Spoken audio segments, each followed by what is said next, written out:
ॐ नमो भगवते वासुदेवाय।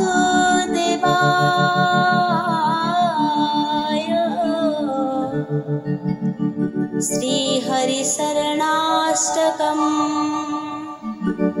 ध्येयं वदन्ति शिवमे पहि केचिदन्ये शक्तिं गणेशमपरे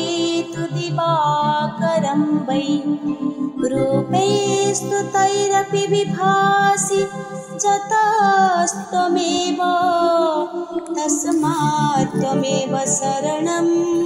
मम दीनबन्धो तस्मात् त्वमेव शरणं मम दीनबन्धो तस्मात् त्वमेव शरणं मम दीनबन्धो नो सोदरो न जनो जननी न जाया नैवात्मजो न च कुलं विपुलं बलं वा सन्दृश्यते न किल कोऽपि सहायको मे तस्मात् त्वमेव शरणं मम दीनबन्धो तस्मात् त्वमेव शरणं मम दीनबन्धो तस्मात् त्वमेव शरणं मम दीनबन्धो नोपासितमदमपास्य मायामहन्त स्थिरानि च स्थिगधिया न हि सेवितानि देवार्चनं च विधिवत् कृतं कदापि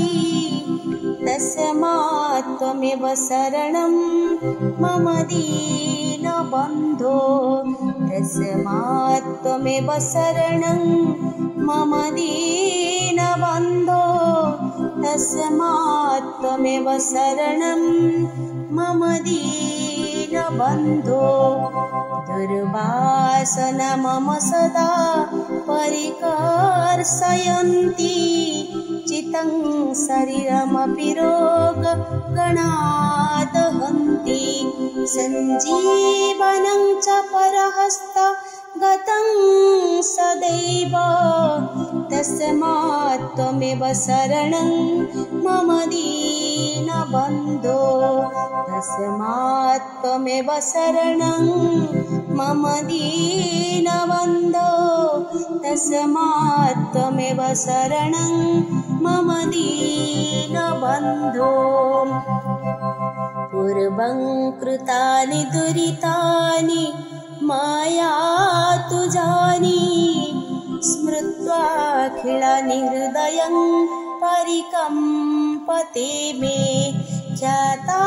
च ते पतितपावनता तु तस्मात् त्वमेव शरणं मम दीनबन्धो तस्मात् त्वमेव शरणं मम दीनबन्धो तस्मात् त्वमेव शरणं मम दीनबन्धो दुःखं जराजननचं विविधाश्च रोगा काकस्वसुकरजनि निरये च पात ते विस्मृते फलमिदं विदितं हि लोके तस्मात् तं शरणं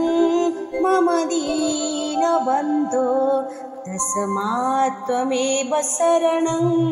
मम दीनबन्धो तस्मात् त्वमेव शरणं मम दीनबन्धो नीचोऽपि पापबलितोऽपि विनिन्दितोऽपि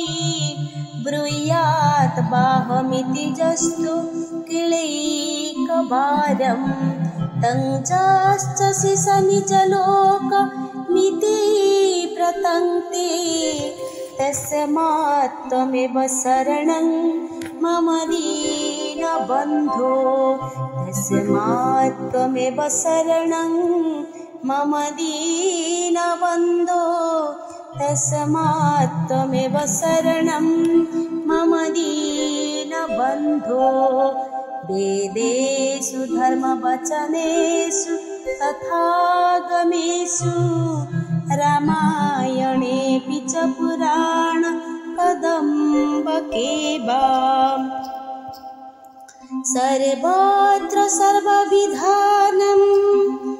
गदितत्वमेव तस्मात् त्वमेव शरणं मम दीनबन्धो तस्मात् त्वमेव शरणं मम दीनबन्धो तस्मात् त्वमेव शरणं मम दीनबन्धो इति श्रीमत्परमहंस स्वामी ब्रह्मानन्द विरचितं श्रीहरिशरणाष्टकं सम्पूर्णम्।